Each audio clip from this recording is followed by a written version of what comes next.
بەڵێ بینەرانی زێدازیزی کەناڵی کوردستان 24 و پاسی یادگار سڵاوتان لێبێت یادگار فایقماتمەوە خزمەتان بۆ ئەمەڵقەی بەرنامەکەمان ئێوە شاگادارن کە ماوەیەکە مەبەستمانە وەزیرە بەڕێزەکانی کابینەی نوێ میوانداری بکەین لە پاسەکە و پرسیار و تێبینی و داواکاریەکانی ئێوەیان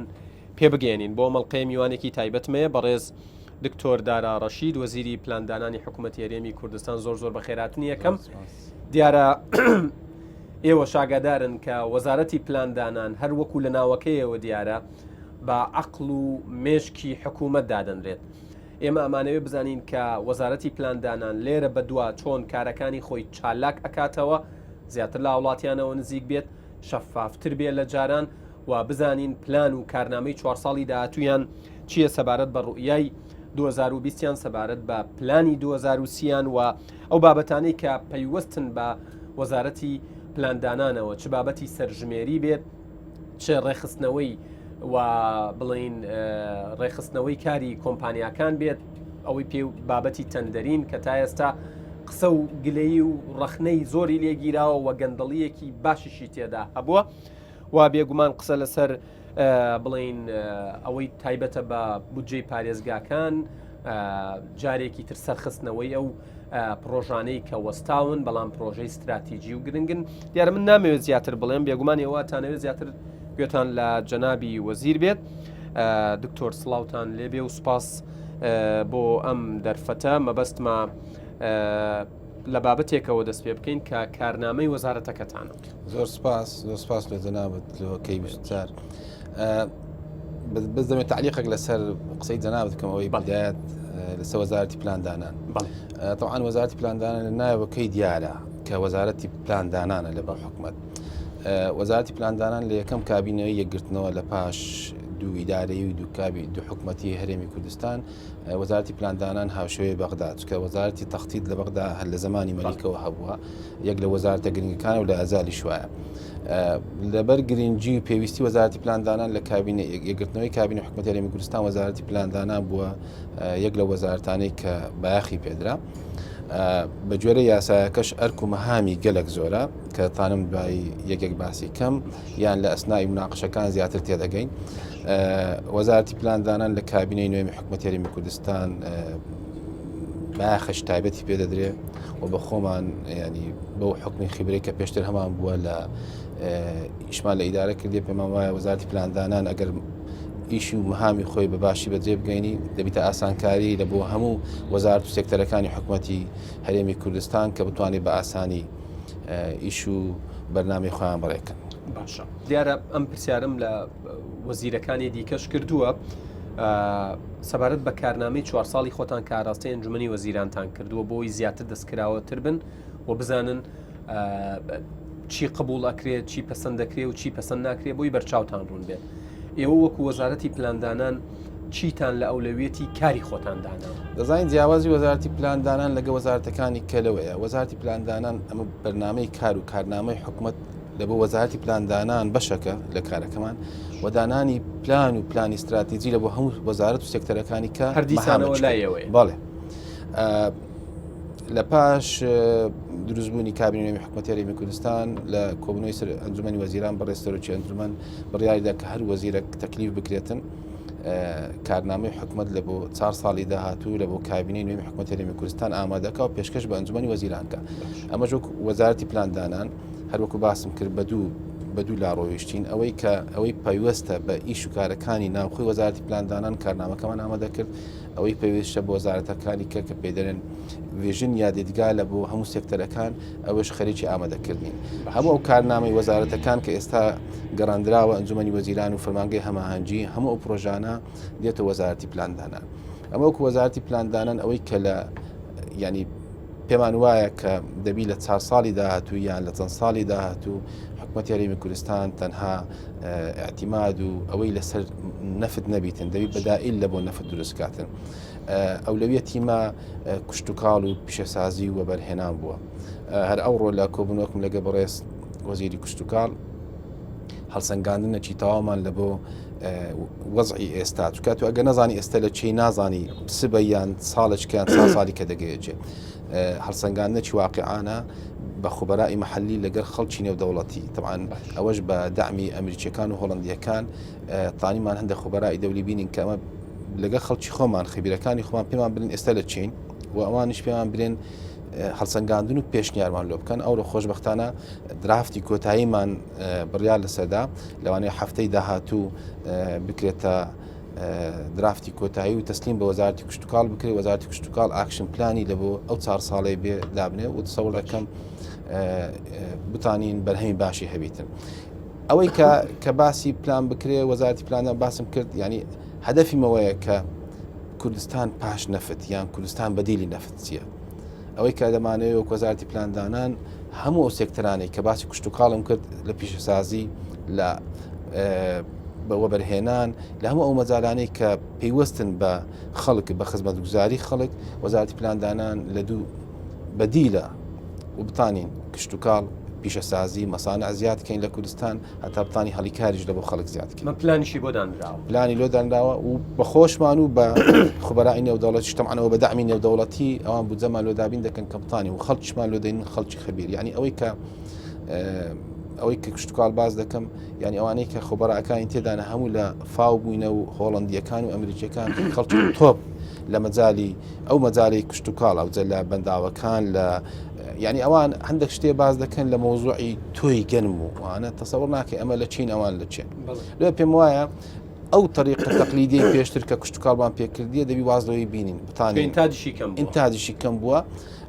ئەوانە هەموو تەسەوڕ دەکەم وەزارەتی کشتتوکاڵ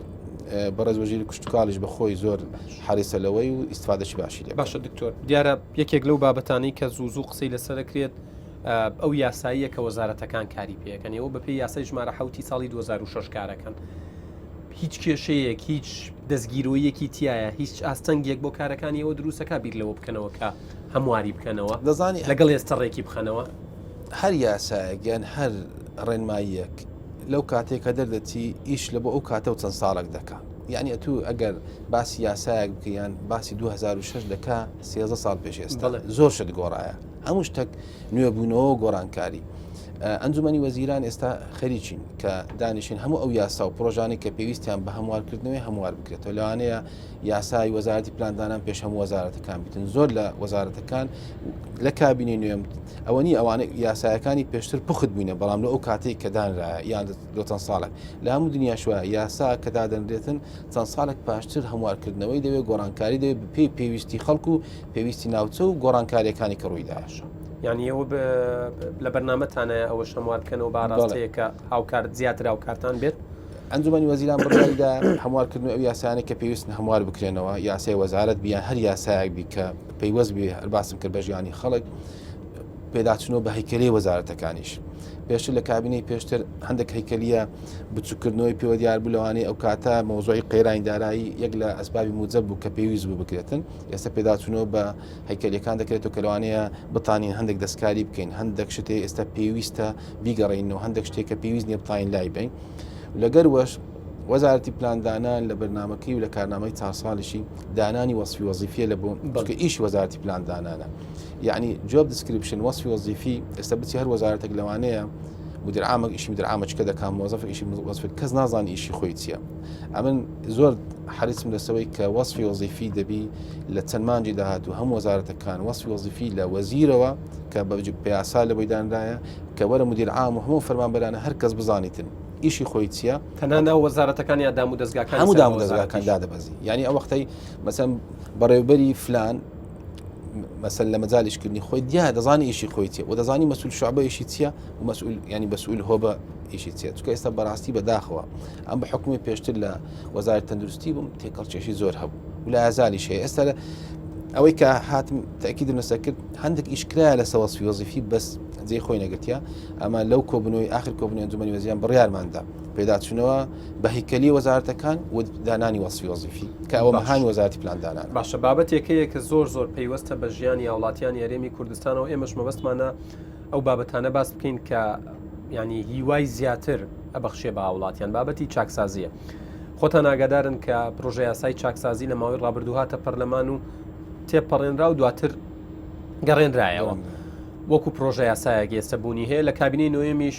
ئێوە دانیشتنیشتان کردو وەکو لیژنەی جارێکی تر ئامادەکردنەوەی پرۆژە یاسای چاکسازی لەسەر ئاستێکی باڵا لە ئەنجومەنی وەزیران بەکوێ گەیشتون کەی ئەم پرۆژە یاسایە چێتەوە بەردەم پەرلەمان یاسای چاکسازی لە کابینەکەی پێشتریش لەسەرکراوەکو جەناوت باس کرد گەڕاندراوە ئەم ڕێیم وایە وەڕێی هەمومانە بە جەنابی سەرۆکی حکومەت و جێگری سەرۆکی حکومەتیش چاکسازی پرۆسەی بەردەوامە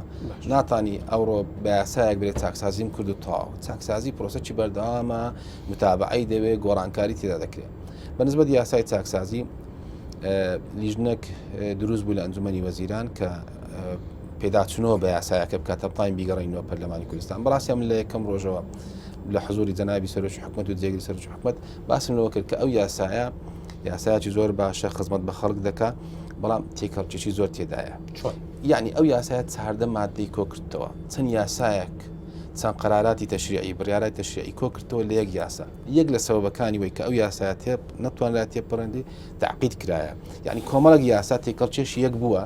بەسەن باسی خانشینی بەدەین دەکا باسی پێشمەرگە دەکا باسی کەمەندامان دەکا باسی شەهیدان دەکا ئەنفال دەکا لەگە یەک کۆمەڵ قەراراتی تەشریعی کە هەموو لە یەک یاسا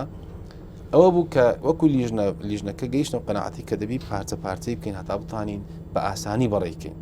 ئەوە ئێستا کۆمەڵک ئەوانەی یاسایە بە یاسا جیا دەکرێتەوە ئەوانەی قەرارای تەشریعی دەکرێتە قەرارای تەشریعی بەڵام هەروەک باسم کرد چاکسازی پرۆسەی بەردەوامە باشە لە چیەوە دەست پێەکەن ینی چی گرنگترین پرسەکە چاکسازی تیا بکرێ بۆی حکوومەتیش تۆزێ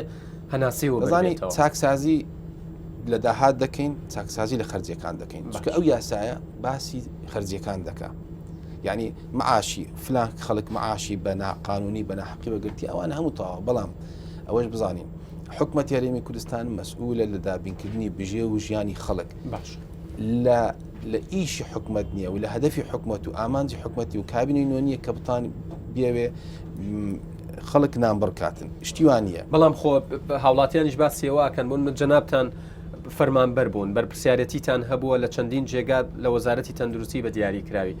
تۆ لە ناو کارا بووی 8 سعات 9 سعات ئەگەر پێویستی کردبێت 10 سعات و 15 سعات لە ناو کارا بووی کەسێکش لە ناو ئیشانە بووە وەکو تۆ لە تۆش موچەی زیاتر وەرگرتووە یعنی جەنابتان وەکو نمونەیەکی نایەوە کە نمونەیەکی زیندووە بە هەمان شێوە چەندین کەسی دیکە ینی کاتی ئەوە نەهاتوە ئەوانەی بە نایاسایی و بە نائاسایی و بە گەندەڵی مافی وڵاتیانیان خواردووە باری سەرشانی حکوومەتیان قورس کردووە بیر لەوە بکرێتەوەی تر بەسە ئەو مەجای مناقەشی تێدانی باش ئەو خەڵکەی بە نایاسایی بەم باش فێرم بەخۆ جەناوت باس کرد بە نایاسایی پێویست بە یاسانیە چاچی کاتەوە هەر شتێک بە ناقانونی کرا مخالفە یعنی ئەوە هەڵدەوەشێتەوە بەخۆی بەڵام ئەمن باسی وی ناکەم چەند حالەتێک خەڵک هەیە لەوانەیە دەرەجەکی وەگرتیەکە مستحق نییە ئەوە دەبی چاک بکرێت دەبی ڕێک بخرێتەوە بەڵام ناشکرێ یەک کۆمەڵ خەڵکی پێشمەرگەی تێکۆشەر و قارەمانمان هەیە لەبەروەی شەهادەی نییە لەبەروەی ینی خەڵک هەبووە لە 6 ساڵی بوویتە پێشمەرگە هەموو تەمەنی پێشمەرگاتیە ئەم دانیشم ئێستا پێی برێم لە بەوەی شابەکەلۆریۆسی کولی عسکەری نییە وات نییە دانیشم تەعامل لەگە بکەم زۆر بەیشتی ئەوانە دەبی وەکو خۆی تەعامل لەگە بکرێ بەڵام ئەوەی یان مەسەلەن شەهید ئەنفال یعنی مەسەلەن ئەگەر کە سوکاری ئەنفال بە یاسا پارەی لۆدانرایە ئەگەر ئەمن مۆزەفەی حکومەت بم هیچ زەرم پێ نەگەیشتبی لە حکومەتی باز معقولە جەنابەت کوڕە ئەنفال بی ئەمنەوەی بە مستحق نەزانم کە ئەتوو هاوکاریەک یان دەرماڵک دانرایە یا هەشتێک دانرایە بە ناوی کوڕە ئەنفال برم مادام مۆزەفی ناوی وەریگری ئەوەش ناکرێت بە یاسا حاڵەتە جیاوازەکانی نا ئەو پرسن زۆر ئەجا وەرە سەر شەهید وەرە سەر کەم ئەندام یعنی ئەوان هاتینە کەم ئەندامیان تێکەڵ کردی لە یاساکەی پێشتر لەگە کابرایە کە بوویتە وەزیر بە نایاسایی من باسی ئەوە بە نایاسایی كل ما بني على باطل فهو باطل يعني ئەوترێ تاقی بەیانی وەکو بەڕێوەبەری گشتی تەعین کراوە عسر خانشین کراوە ئەوانە ناقانونین ئەوە پێویستی بە یاساش نییە بەو بڕیارێک کە دانرایە بۆ بڕیار هەڵدەوەشێتەوە ئێمە هەمومان هەموو ئەوانەی کە بەشدارن لە حکومەتی هەرێمی کوردستان یەکێتی و پارتی و بزوتنەوەی گۆڕان و هەمووانی کە هەمومان سوورن لەسەوەی چاکسازی شیعاری هەمومانە لە کارنامەی حکومەت کە کارنامەی هەموو حزب بەشدار بۆکانە چاکسازی لە ئەولویەت بووە و تەواویشمان کردیە تەواوی سێکتەرەکانیش دەگرێتەوە هەموو سێکتەرەکان دەگرێتەوە بەڵام ئەو یاسایە باسی خەرجیەکان دەکات ئەمە دەمانوێت داهاتیش ئەو حکومەتەیمە کابینەینەوە دەمانوێت خەڵک لەگە خەڵک شەفاف بین داهاتی حکومەتیش چییە هەتا خەڵک بزانی داهاتمان چیە و خەرجیمان چییە وەختی بە خەڵک دەرین کاکە ئەوە داهاتمان بۆی سەقفی داواکاری و پێشبینی داواکاری خەڵک نەبێتەوە زانی ئێستا تو ئەگەر منداڵ لە عایلەکی بزانی بابی پارەی زۆر داوای لێ دەکات بەس ئەگەر باب و داچی لەگەری دانیشین پێبری ئەوەن دەمێ منداڵەکەش کە فامی کرد کە زانینیتی ئەوش بە جێرەی پێویستەکانە بەس مشکلەی خەڵک چییە دەرە حکومت پارەی هەیە ناداتە خەڵک ئەمە دەمانێت ئەو نەزەی لە خەڵک بگۆڕین ئەمە کوڕی ئەو ملەتین کوڕی ئەو خەڵکەین و بە خەڵک دەرین ناکری ئەم نەگەشتێک بزانم لە باب و داک و برای خۆم و یان لە کە سوکاری خۆم و کە هەموو خەڵکی کوردستان کە سوکاری منە بشارمەوە برێم داهاتم چییە و خەرجیم چییە بابەتێکی دیکە هەیە و ئێستا بە تایبەت لە بواری چاکردنەوە و ڕێککردنەوە و دروستکردنی ڕێگاوانیش لە تەواوی هەرێمی کوردستان ئەتوانم بڵێم هەر لە گەرمیانەوە تازاخۆ جوڵەیەکی باش و خێرا هەیە لە هەندێک جێگە نەبێت کە بە خاوی ئەڕوات و جەنابیشتان لە جێگەیەک گەگەر هەڵە نەبم ئاماژەتان بەوەدا بوو کات نابێت تەنها ئەتیماد و پشتبەستنمان بە کەرتی حکومی بێت پێویستە کەرتی تایبەتیش بۆ بەرهێنانی تیا بکات و ئەهلیەکانیش بێنە ناوەوە ئەمە لە چ ڕێگەیەکەوە سوودیان لێبیننەوە لە سەبارەت بە ڕێگاوبانەکەم خۆتان دەزانی یەک لە معاناتی خەڵک پێداویستی خەڵک ڕێگاوبانە بخۆمان ئێستا من ئەگەر برم کۆبنەوەک لە سلێمانی هەیە ئەگە برم تام دێتێ ینی و بخۆش دەزانیت زەنا هەفتانات دەکەی و زۆربەی وەزیرەکانیش ئەوە ڕێیتیان ڕێگاوبان ئەولەویەت بووە ئەمە لە دەستپێکردنی کابینەی نوێ یەک کۆمەڵ ڕێگاوبان هەبوو کە تەمیلمان لۆ نوێ کردەوە کە هەمیە زۆربیان ڕاوەستا بوو و لەوانەیە ئێستا دەستا ملاحەزەتان کردی لەگە کابینەی نوێ دەست بەکاربوون حرەکەک دروست بوو وەکو بەڵێنەی کە درا پێشوەرزی باران دەستی پێ خەریکە جێبەجێ ئەو باشە بارانج وەک تاخیر بووە دەزانی ئەو پرۆژانەی کە پێشتر ڕاگیرا بوو کە معاناتی خەڵک بوو بودجەی وەبەرهێنان لە حکومەت هەرێمی کوردستان و لە بەغداش لە وەزارەتی پلاندانانە یعنی هەر پرۆژێک وەبەرهێنانی حکومەت بیتن یعنی لە دروستکردنی گچکەترین زیاترە گەورەترین پرۆژە وەزارەتی پلاندانان مەسئولە لە بودجەی وەبەرهێنان چکە بودجەی وەبەرهێنان لە وەزارەتی پلاندانانە بودجەی تەشغیلی لە وەزارەتی دارایی هەر لەبەرەوەی ئەو تێوە عەقڵی حکومەت وەزارەتی پلاندانان ئەولەویەتمان داهەیە کۆمەڵ پرۆژە ڕێگەوبانیش لە ئەولەویەت بوو مەسەرەن ئەو جادانەی کە لە کەلار کفری کەلار دەربەندی خانەوە هەموو تەمویلی لۆدابین کرا هەڵەبجە سەید سادق دوکان چار قورنا ئەوەی هەڵەبجە هەولێر گۆپاڵ هەموو تەمویلی دەست پێ کردەوە باش لە جادەی ئەوانەی کە زۆر میهمە جادەی 100 مەتری سلێمانی کە چەند ساڵە ڕاوەستایە دوو نشکۆ بوونەوە بوو لە وەزارەتی پلاندانان لەوانەیە هەفتەیە بگەیتە بەدەستی سەرۆکی حکومەت و من هەفتەی ڕابردووش هەفتەی ینی لە ماوەی ڕابردوودا لە یادی بنیادنانی سلێمانی جەنابی پارێزگاری سلێمانی لە بەرنامەکە ئاماژەی بەوە کرد کە لە ئایندەیەکی زۆر نزیکە چیتر قردێ لە بڕین و شریت بڕین و شت نییە دەست پێکاتێتە بواری تاوامان کردی سەر وەزارەتی پلاندانان لە بەیانی و دووبیانی دەستە بەردەچ 100 مەتری بە تەواوی ئەبێت 100 مەتری بە تەواوی دەکات پێشتر وترا یەک بەش لە سێ بەشەکە جێبەجێکرێ ئێستا تەواوی 100 مەتری بە تەواوی باشە دکتۆر بابەتێکی دیکە دێمە سەرباسی ڕێخستنەوەی کاروباری کۆمپانیاکان بەڵام هەر لەناو وەزارەتی خۆتانەوە ئاماژە بەوە دراوە کە کۆی گشتی پرۆژە تەواو نەکراوەکانی بودجەی گەشەپێدان گەیشتوتە 1377 پرۆژە کە سەرجەمی بودجەی پێویستی نزیکەی 472 ملیار دینارەوە باس لەوە کرا کە لەم ساڵە تا کۆتایی ئەم ساڵە و پرۆژانەی تا 85% تەواو بووە ئێوە جێبەجێکەنەی خەنە بواری جێبەجێکردنەوە بەسمە بزانم ئەو پرۆژانە چیەگرێتەوە چکە هەر لای ئێوەشەوە ئاماژە بەوە درابوو بۆ نمونە لە پارێزگای سلێمانی دروستکردنی پرۆژەی سایلۆی کەلار تەواوکردنی ڕێگای ڕانیە بۆ ژاراوە کەلار دەربەنی خان کەلار کفری دوکان چوار قورنە هەڵەبجە 300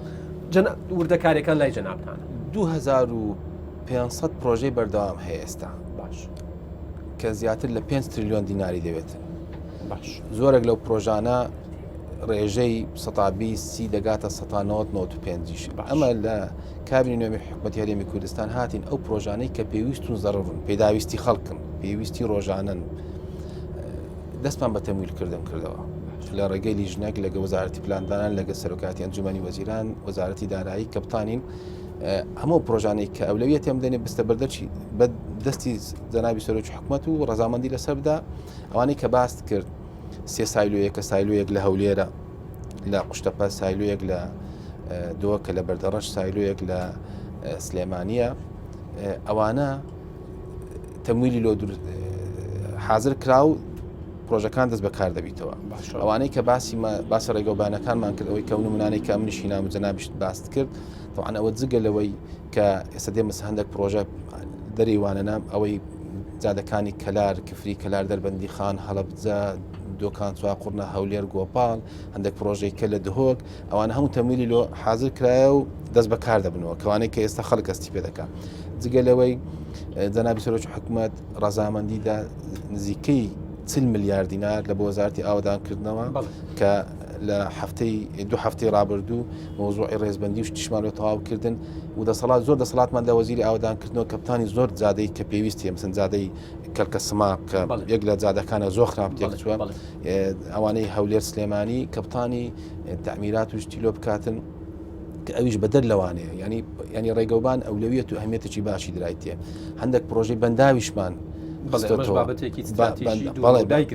بەڵێ بەنداو 11 بەنداو تەمویلی لۆ ڕێکخرا کەوی ئەو بەنداوانش طبعاً تەوزیع بووینە لە هەولێر سلێمانی دوهۆک لەمە ئەو منطقانی کە زۆر پێویستن طبعاًەوە پرۆژەی بەنداومان زۆرە بەڵام لەو مەرحەلەی ئێستا لەو ساڵ چکە تو دەی بزانی کابینەکەی مە چەند مانگە کە دەست بەکار بووە ئەو کە بەنداوانە دەست بەکار دەبن لەوانەیە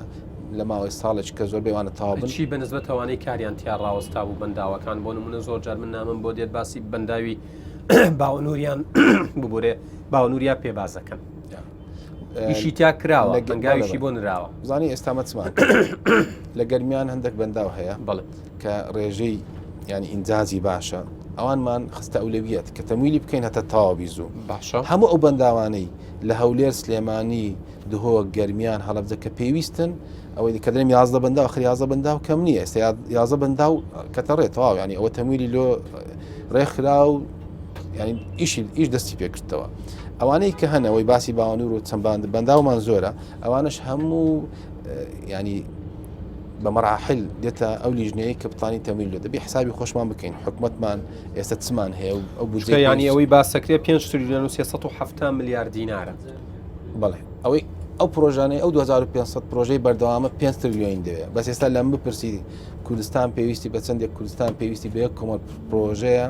کە بتانین لە جادەوبان لە بنیەی تەحتی لە دابینکردنی هەڵی کار نزیکەی 25 میلیارد دلارمان دەوێت بەڵام ئەوانەی کە ئێستا هەنە بای 5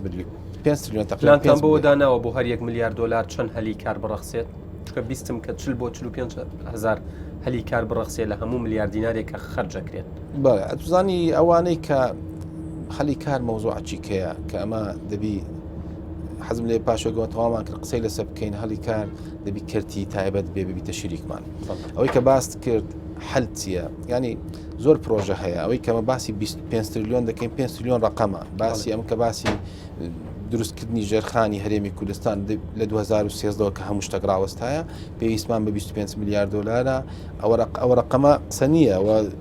دراسە کرایە کە پێویستمان بە چەندی تاپتانی بگەینە ستاندەردی نێودەوڵەتی باش لەو وەزعی دەبی کەتی تایبەت بێ ببیتە شەریکی حکومەت ئەوەش بەچیە بەو یاسایەک یان نظامێک ڕێکخین کە شەراکەت دروستکە لە بینی کردی گشتی و کەتی تایبەت هەموو ئەو وڵاتانی دنیا کە پێشکەوتوینە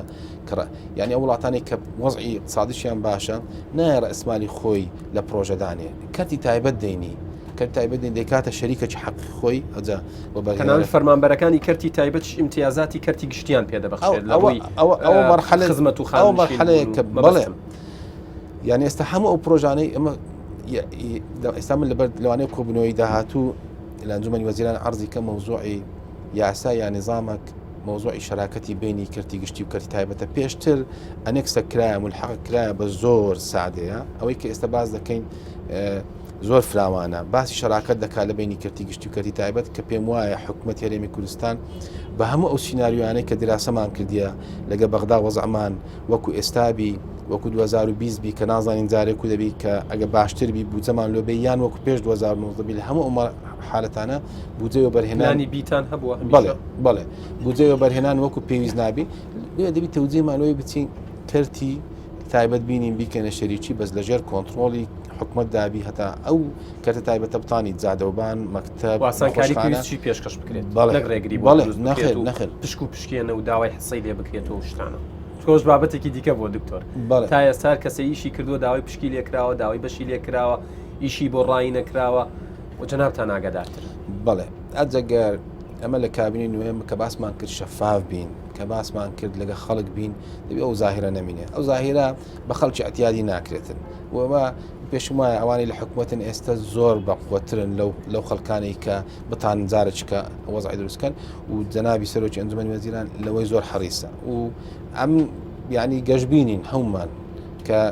ئەو پشکێنیە بەوەی نەمینێتن کە دژی بە مەساڵحی خەڵک بێمە لەگەوەی نەکردی تایبەت هەبی شەراکەت بکاتن بەڵام بە قانون ڕێک بخرێتن و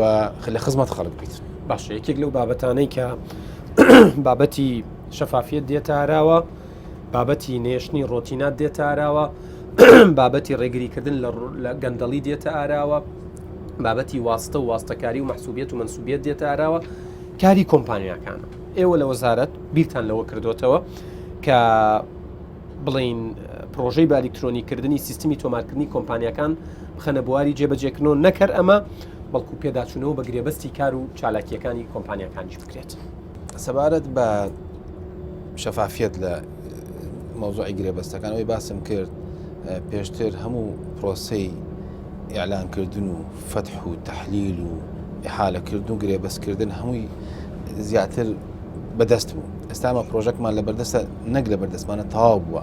لە سەرەتای ساڵی داهاتوو دەکەوێتە بواری جێبەجێکردن پرۆژەی بە ئەلکترۆنیکردنی گرێبەستە گشتیەکانە بە گوێرەی ئەو پرۆژەیە هەموو عملیەی ئیعلانکردن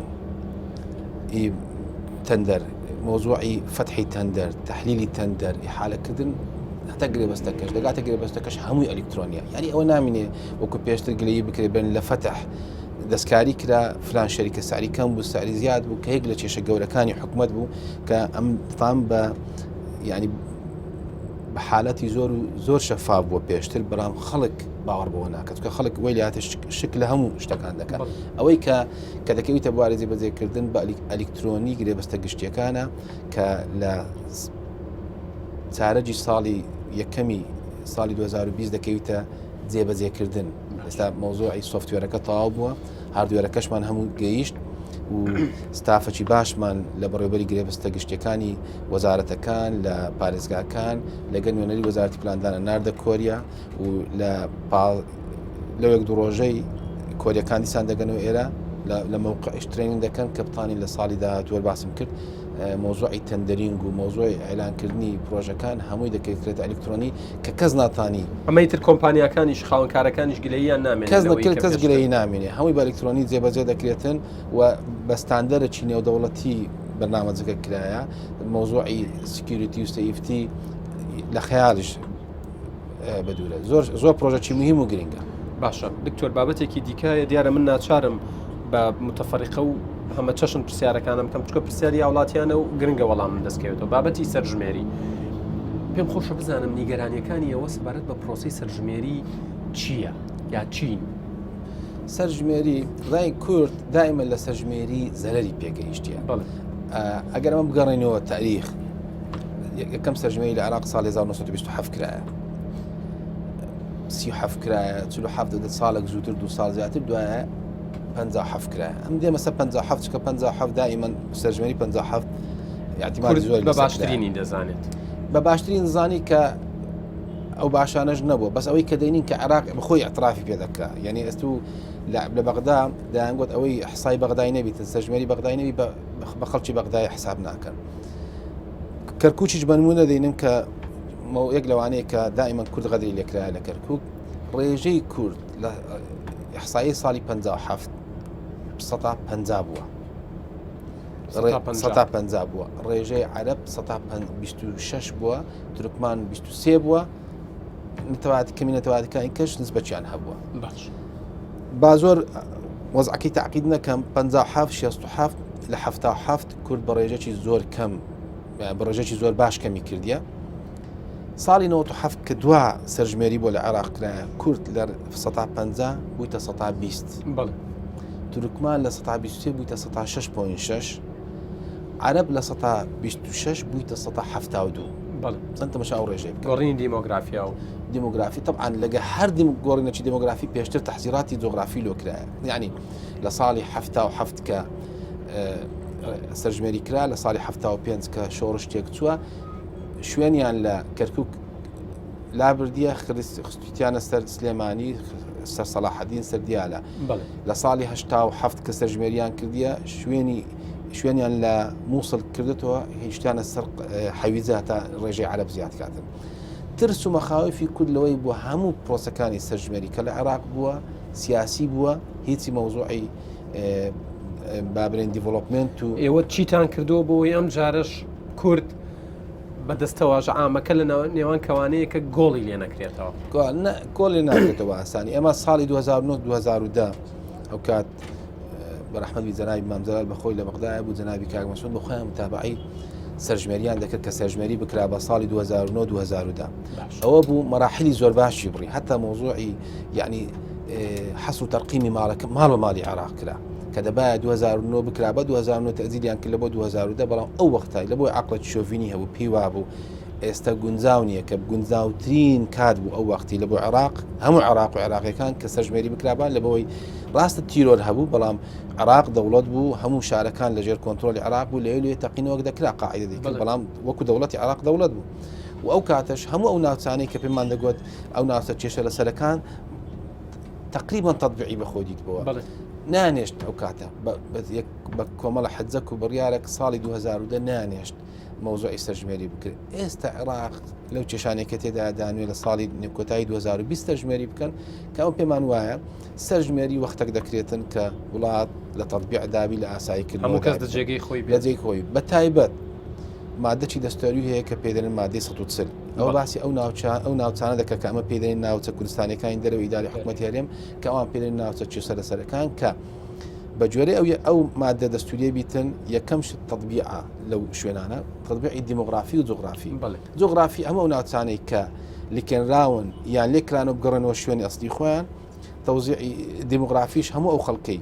کە ڕاگوازرایە یان بە تعریف هاتیە بگەڕێنەوە شوێنی ئەسلی خۆیان ینی ئەوەی بە تعریف هاتیە بگەڕێتەوە ئەوەی بە زۆرم لێ ڕاگوازایە بگەڕێتەوە شوێنی خۆی مرحلەی پاشوی مەوزوعی ڕیفراندۆمە کە خەڵک ئەو وەختە ڕیفراندۆم دەکا بڕیار دەدا وەکو کەرکوو وەکو هەرێمیش سەر بەخۆ یان وەکو تابعی دەوڵەتی عێراق بەغدا یان وەکو تابعی هەرێمی کوردستان بڕیاردا ئەوە مەوزوعی مەخاوفی کووردە بەڵام ئەو جارە ئێمە لیژدەکی باڵاش دروست بووە بە بڕیاری ئەنجومەنی وەزیران بە سەرۆکایەتی وەزارەتی پلاندانان وەزیر پلاندانان لە کۆمەڵک وەزیر کە وەزیری تورکمان و برامەسیحیەکانیش تێدا چووکە واتاوانتان ئەم جارە لەبیر نەکردو بەعکسەوە ئێمە دایمەن دەرێن کورد بەتەنێ لە عێراق غەدری لێ نەکرایە ڕەوانەیە کورد لە واجهەیە مدفعەکەی بۆ بەس تورکمانیش غەدری لێکرایە و برا کریستیانەکانیش غەدریان لێکرایە ئێمەش خۆمان بە دیفاع لێکەری هەموو ئەو خەڵکە دەزانین کە غەدری لێکرایە باشە دکتۆر بابەتێکی دیکە بودجێ پارێزگاکانە کاتم زۆر کەم ماوە لە ناو پاسەکە بە هیوای بتوانین لە دوو خولەکە وەڵامی جەنابتان وەربگرمەوە یعنی لە ڕابردووە پارێزگاکان گلەییان هەبوو لەو بودجەی بۆیان دابین دەکرا بە تایبەت پارێزگای سلێمانی بە تایبەت پارێزگای سلێمانی پارێزگای دووەکیش گلەیی زۆر هەبوو ئێستا ئێمە پارێزگایەکی دیکەشمان هەیە کە پارێزگای هەڵەبجەیە پێم خۆشە لای جەنابتانەوە سەبارەت من ژمارەکانم لە بەردەستە کە بۆ نمونە سلێمانی 249 ملیار و 458 میلیۆن دیناری بۆ تەرخان کراوە کە دەکاتە 45.1% کۆی گشتی پارەی تەرخان کرا لەوێەوە داخلەبی کابینی نوێی حکومەتی هەرێمی کوردستان وەکو سەرۆکایەتی ئەنجومەنی وەزیران وەکو ڕوئیای بەڕێز سەرۆکی ئەنجومەن و بەڕێز جێگەی سەرۆکی ئەنجومەن و کابینەکە ئەوەیە کە ئەمە بە پێی پێویستی ناوچە و خەڵک پرۆژە نەک بە پێی حەسحەسەی جاران ئەمە نامانێت شتێک زاهرێک بمینێ بە ناوی دوو ئیدارەی نامانێت بمینێ مەوزوعی 43 بە 57 زۆنی سەوز 43 زۆنی زەرد 57 ئەوەی کە باز دەکرێت لەو پرۆژانەش کە ڕەنجی دایتەوە تەکید لەسەوەی دەکاتەوە کە ئەگەر سلێمانی پێویستی بە 190 بودجێ و بەرهێنان بیلۆی دابین دەکەین و ئەگەر دهۆک پێویستی بە 190 بیلۆی دابین دەکەین بەوە نییە کە ئەوە زۆنی سەوزەوە زۆنی زەردە بەڕێ من گەیشتە مەرحەلەک ئەوە نما ئەوەی کە باسی دەنامت باسی دەکەی ڕێک وایە هەر چەند ڕۆژ پێش ئێستا لە فەیسبوک کۆمەڵک شتیان ساڵی 2013 بڵاو کردەوە کە بودجەی پەرپێدانی پارێزگاکان زۆر کەمدانرایە بەڵام بە پێچەوانەوە ئەمە تام لێرە ئەعلانی کەم کە سلێمانی لەبەروەی پێویستی بە هەندێک پرۆژەی استراتیجی هەیە ئەوەی کە باس کرد نزیکەی 145 و ئەگەر پێویستی بە زیاتریش بیلۆی دەکەین دهۆچ ئەگە گلەی هەبووە زۆرترین بودجە بەر سلێمانی کەوتووە لەو جارە بەر سلێمانی کەتیە لە بۆی زۆر دەبێمە کشت بزانیم هەڵەبجە پارێزگایەکی نوێ چکە بەڵام ئێوە هیچ لاتان لێ کردوتەوە لە بەڵێ زیادکردنەکە بەشێکی بەر هەڵەبجە کەتیە بەشێکی بەرگەرمیان کەتیە بەشێکی بەر ڕاپەڕین کەتیە چکە خۆمازانین گەرمیان پێویستی بە ئاور لێدانەوەی باش هەیە هەڵەبجە پارێزگایەکی نوێیە کە هەموماریشان بۆ بکەنەوە بەڵێ ڕەنگدانەوەکەش وازحە سلێمانیش وەکو پارێزگای وەکو سنتەری شاری سلێمانی لە ئەولەویەتمان بووە پێمان وا بووە ئەو بڕیارانەی کە دامانە بە جۆرەی پێویستی ناوچەکە بە جۆرەی پێویستی خەڵکەکەیە لەو ئیتاڕەی دەردەچین مەوزوعی 53 لەوەی تەکید بن دهۆک پێویستی پێبی ئەولەویەت دەدەینی هەولێر سلێمانی هەڵەبجە گەرمیان ڕاپەڕین ئەو جارش کە بەخۆ جەناوت باس کرد باشترین دلیلە کە لە بۆی کە ئەمە دەمانەوێت نەک کاڵیکەینەوە مۆزوعی دوو ئیدارەی و دوو زۆنی هەرنەی هێرین و بەڕاستیش نامێنێت. سپاس دکتۆر ئێمە کاتمان لەناو پاسەکە کۆتایی هات و ماوەی ماوە چایەکە خۆینەوە و بەرنامەکەش بەردەوامەکەین. سپاسی جەنابتان.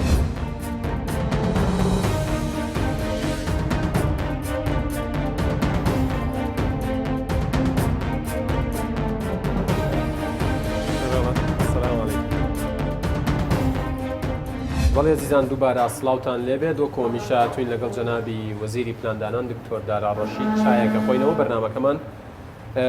بەردەوامەکەین. دکتۆر بابەتێکی دیکایە کە بەنسبەت گەنجانی هەرێمی کوردستان و دەرچوانی زانکۆکان و بابەتێکی گرنگە. پێم خۆشە بزانم ئێوە وەکو وەزارەتی پلاندانان وەکو وەزارەتی تەختی چ پلانێکتان هەیە بۆ ئەوەی گەنجەکانمان هەلی کاریان بۆ بڕەخسێت تۆزێک لەو بێکاری ڕزگاریان بێت و لە ڕووی دەنونیشەوە و لە ڕووی مادیشەوە سوودێک یان پێ بگەێنێت. وەکو حکومەت کابینە و حکومەتی هەرێمی کوردستان وەزارەتی پلاندانان بە تەنسیق لەگە وەزارەتی خوێندنی باڵا و وەزارەتی پەروەردە لەوانەیە جەنابتان ئاگادارن ماوەک پێش ئێستا بڕیاری دامەزرانی سێیەکەمەکەی زانکۆکان کە تەراکوماتی چەند ساڵی پێشتر بوون 2015 و 16 و 17 پانیمان ئەوانە هەموو دابمەزێن چکە پێمان وا و پێویستن لە بۆ بەردەوامی پرۆسی جەنابەت بخۆت لە زانکۆی دەزانی پێویستە وەکو دەوری وایە یعنی ئەگەر تو موعیدت نەبوو لە قسمە پاش فترەی کە ماستەر نەقزدەی پاشووی دکتۆرا پرۆفسۆر لەوانەیە و خەڵکە دەگات تەمەنێک تەقاعود دەبی ینی پرۆسەی بەردەوامە و پارەی ناوخۆ چێتە دەرەوە. بەڵێ پرۆسەی بەردەوامە لەسەر مەوزوعی دامەزرانی و ئەوانەی کە زۆر پێویستن ئەوەی کە ئیزان کۆمان کرد مامۆستا گرێبەستەکان کە یەک لە کێشەکان بوو ئێمە پێمان وایە هەموو شەریحەتی خۆمان و ملەتەی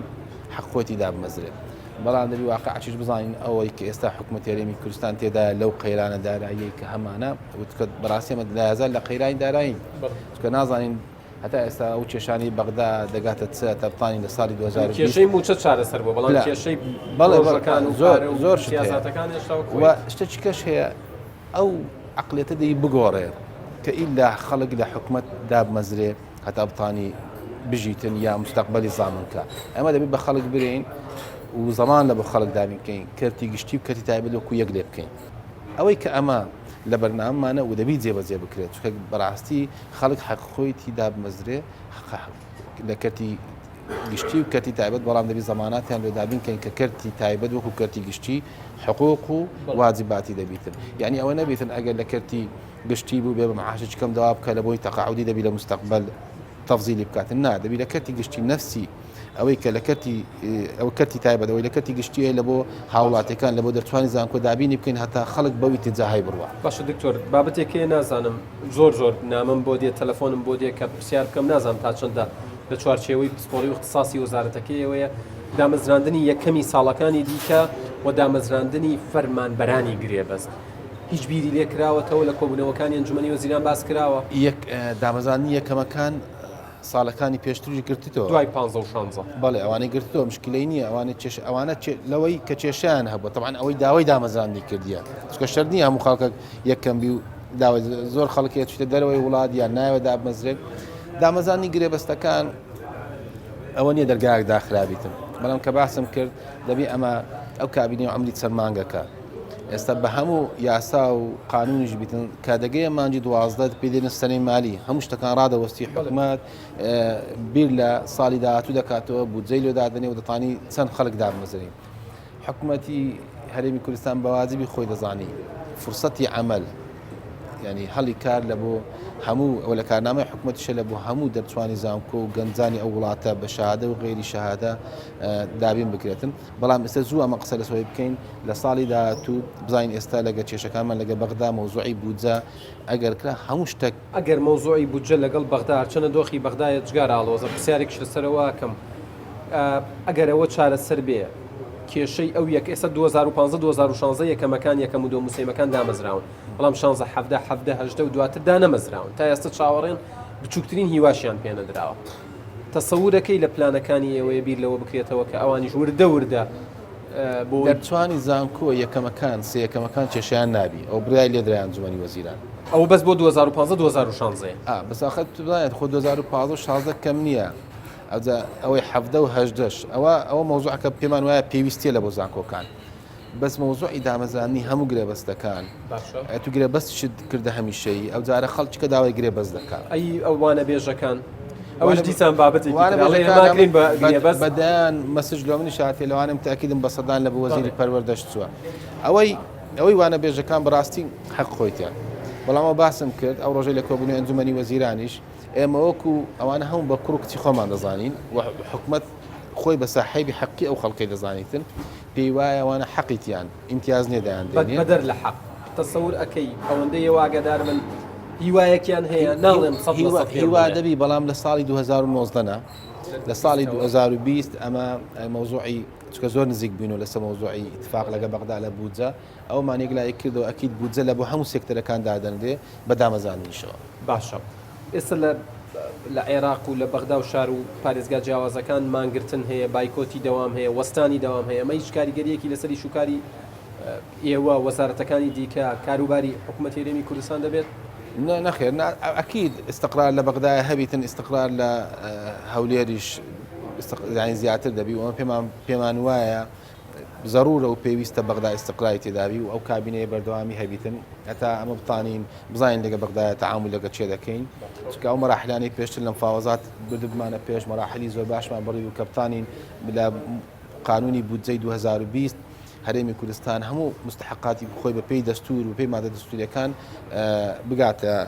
حەقی خۆی بەڵام بخۆ دەزانی کە چێشە هەبوو مفاوەزاتش ڕاوەستا ئێستا سەبر دەمانوێت دەست پێ بکەینەوە چکە ئەمە لە وەفدی مفاوەز بوونە لەگە بەغدا هیوام وایە بەغدا بەلایەک استقرار کاتن کە لە ساڵی 2020 مەوزوعی بودجە هەرێمی کوردستان بێبەش نەبی وەکو ساڵانی پێشتر بتانین زۆر لەو کێشانە ئەوەی کە باسی دامەزان دەکرێت باسی موچە دەکرێت باسی پرۆژێ بەرهێنان دەکرێت بتانین مەرحەلەی باشتر بچینە پێش لە مەوزوعی هەمووانی کە باسمان کرد باشە من تقریبا هەشت خولەکم ماوە لێرە بە دوا بروسکە پرسیارەکەم ئەگەر بە کورتتر وەڵامم بیتەوە سوپاس دەکەم بۆی زۆرترین وەڵام وەربگرمەوە سەبارەت بە بەڕێوەبردننی دەستگاکانی کۆنتترۆلی ژۆری ئەرکەکانی وەزارەت لەم ڕۆوە لە کابینەی نوێم چۆڵ ڕێکخراوەتەوە دەستەی کۆنتترۆلی جۆری بەپێی یاسای وەزارەتی پلاندانان تابعی وەزارەتی پلاندانە بەڕاستی ئەمن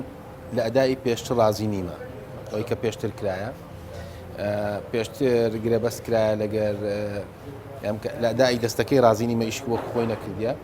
حکومت لە کابینەی پێشتر فکی لە بەدیل کردەوە کە گرێبەست لەگە کەرتی تایبەت بکات پێشتریش حکومەتی عێراقی گرێبەستی لەگە شەریکاتی فاحسە هەبووە ئێستا ئەوەی پلانی منە کە مەوزوعی دەستەی کۆنتترۆلی جۆری زیاتر تەفعیل بکرێت لە متابعکردنی مەرزەکان لە متابعکردنی هەموو ئەو شتانەی کە یعنی متابعەتی فعلی چکە خەڵک زۆر گرەی هەیە لەسەر کوالیتی هەموو ئەو شتانەی کە دێنە هەرێمی کوردستان یعنی ئەم بکە باز دەکەم لە خواردن بگرە هەتا دەگاتە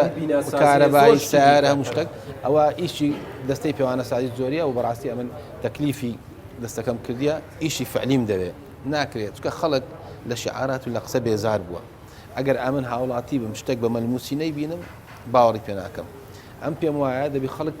هەموو ئەو شتانێک کە باسمان کرد هەموو ئەوانەی کە پێشتر باسمان کرد یان حکومەت لە کارنامەی خۆی داینایە هاوڵاتی دەبی لە مانجی یەکەم مانجی دووەم مانجی سێم ساڵی یەکەم بگاتە دەستی بە مەلموسی هەستی پێ بکە ئەگەنا دیسان وەکو ئەو قسەکانی پێشتر دەبێتە شعارات و ئەم بەخۆم شخصی دژی شعاراتم دائما دەرم شتی عملی باش شت بەدەست هەستی پێ بکرێت چی سەبارەت بە توانەسازی وەزارەتەکان ئەمە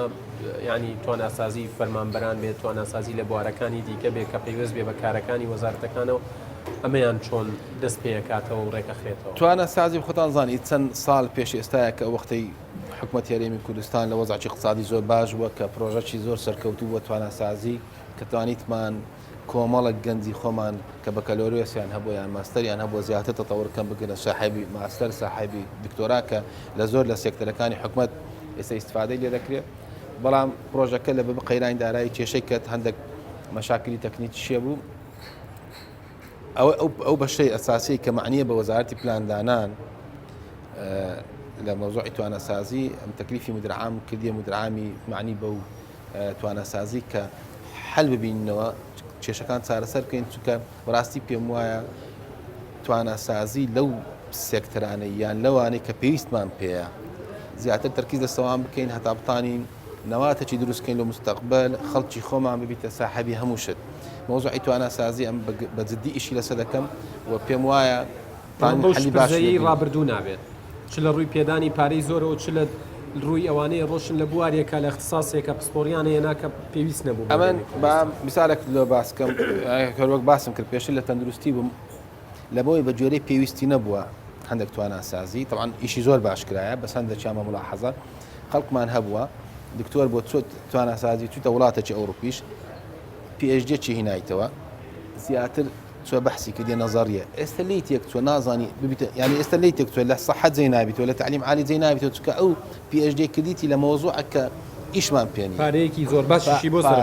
حکوومەت درێغی نەکردی لە پارە سەرفکردن بەڵام ئەوە ئەمە دەمانەوێت بە پلان بی بە گوێرەی پێویستیمان بی ئەو سێکتەرانەی کە نەقسمان هەیە توانەسازی لەوێ نەوات لە بۆ داهاتوو لەو گەنجانە دروستکەین کە بتوانین لە داهاتوو خزمەت بە حکوومەت هەرێمی کوردستان جنابتان ڕاتان گەیاندە بوو کە لە هەوڵدان بۆ فراوانکردنی دەواازە سووریەکان لەگەڵ کۆماری ئیسلامی ئێران لێرەوە پێم خۆشە بزانم چ تەواوی دەواازە سنووریەکان ئەوانەشی لەگەڵ ئێرانن چۆن ڕێکەخرێنەوە چۆن فراوانەکرێن چۆن ژمارەکانیان زیاتر دەکرێن بەڵێ ئەمە ئەوەی کە باز دەکەم هەموو ئەو دەواازانە فراوان بکرێت بەڵام هەندێک دەواازەمان هەیە لە سنووری هەرێمی کوردستان لەگەر کۆماری ئیسلامی هەندێکیان ڕسمین فەرمین هەندێک دەواازەی کە فەرمی نیە ئەمە داوامان لە حکوومەتی ئێرانی کرد لە نوێنەر ئەوە وەفدەی باڵای حکوومەتی ئێران هاتبوو کە ئەو دەواازە نافەرمیانە بیکەینە فەرمی چونکە کە فرا فەرمی هەموو شتێک دیار دەبی هەر هاتوچۆی لێواکرێ هاتوچۆی دەکرێت کاڵای لێ داخل دەکرێت و یەک لەوانەیە کە کێشەشی لەسەر لەوانەیە خەڵک برێ ئەو کاڵانەی کە بەنا قانون داخل لەبی لە نافەرمیەکانن ئێستا ئەمە ئەوەی چێلێوانە فەرمیە چەند مەرزە چکەیە دەکرێتە فەرمی هەتا بتانین وەکو حکوومەت هەرێمی کوردستان و وەکو کۆماری ئیسلامیش زیاتر متابعی بکەین لەژێر کۆنتترۆل و حکوومەت بیتن سەبارەت بە هاوردەکردنی کاڵا و شمەک بۆ ناو هەرێمی کوردستان خۆشت لە چەند خولەکی پێشی ساماشت پێدا کە هاوڵاتیان گلەیەکی زۆر زۆریان هەیە ینی هەندێک لە بازرگانەکان ینی گوێیان لێ نییە دەرمانی خراپێنن خواردنی خراپێن کاڵای خراپێنن لێرە لە هەرێمی کوردستان ساخیەکەنەوە بەڵام کێشە و ئەتوانم بڵێم نەکبەتەکە لەوەیە کە بەشێک لەوانە خۆراکن و دەرمان ئەچنە ناو لەشی مرۆڤەوە جەنابتان پسپۆڕیتان هەیە لەو بوارەیە ئەمە چۆن ڕێکەخرێتەوە هاوڵاتیان تاکەی لەم مەترسیە بژین مەوزوعی کێشەی خۆراک و دەرمان ئەم پێم وایە خۆراک زۆر خەتەرترە لە دەرمان چونکە خۆراک یەکەم ساتی ژیانیاتە دەمری بەکاردێنی و دەرمان ئەوە نەخۆش بەکاردێنی بەڵام هەردووچیان ئەهمیەتی خۆیان هەیە کابینی نوێمی حکوومەت هەرێمی کوردستان لە کارنامەکەی دروستکردنی دەستگایەکە تایبەت بە پشکنینی کۆنتترۆلکردنی خۆراک و دەرمان کە سەور دەکەم بکرێتە پرۆژه یاسا و بێتە ئەنجومەن و دوای بگرێت وەزیران دەبی پێشتر ئیشی زۆر لە سەکرا بوو بەڵام لەبە وەزعانەی پەرلەمان ڕاوەستا بوو لە دەورەی پێشتر پەرلەمان ڕاجیرا بوو بەڵام ئێستاوە تەفعیلی دەکەینەوە کۆتا پرسیارم سەبارەت بە هاتنی براو خوشکەکانی ڕۆژاوامانە بۆ هەرێمی کوردستان پێشبینی چەند دەکرێت وەکو ژمارە و ئامادەکاریەکان چۆن کراون زۆر بە کورتی بێ سوپاس دەکەم لە کۆبوونەوەی هەر لەگەر دروستکردنی وەزعی کە سوپای تورکیا هێرشی کردە سەر ڕۆژ ئاوا کۆبوونەوەمان کرد وەکو لیژنەی باڵا پێشبینیمان دەکرد ڕقەمەکان زۆر زیاتر بی بەڵام خۆشبەختانە لە چەند ڕۆژی یەکەم وانە بوو بەڵام کە ئەو وەزعانێک کە وەزع سیاسەکەی بینی ئەمریکا و تورکیا ڕوویدا عەدەدەکە زیاتری کرد بەڵام تقریباً استقراری کردیە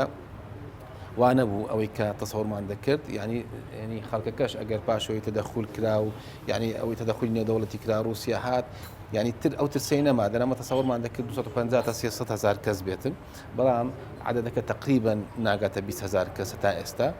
پێشم وانە لەوەی زیاتر ئەمەش شار وزەتی سەر حکوومەت یاریێم کەمترە کاتەوە کەمتر دەکات و ئەکیت کە بەڕاستی قەیرانمان زۆر بوو تحملی و قەیرانەشمان نەدەکرد ئینشاءالله شتەکان بەرەو باشتریش دەڕۆن بەڕێز دکتۆر دارا ڕەشید وەزیری پلاندانانی حکوومەت یاریێمی کوردستان زۆر سپاس بۆ کاتی بەیان و ببینەرانت بەخشی ماندوو نەبن سەرکەوتوو بن بەرژین بەڵێ عەزیزانم ڕێزی تەواوی هاوکارانم قبول بکەن تا بەرنامەیەکی دیکەی پاسی یادگار ئێوە و کوردستان لە ئەمانەتی خوادابن خواتان.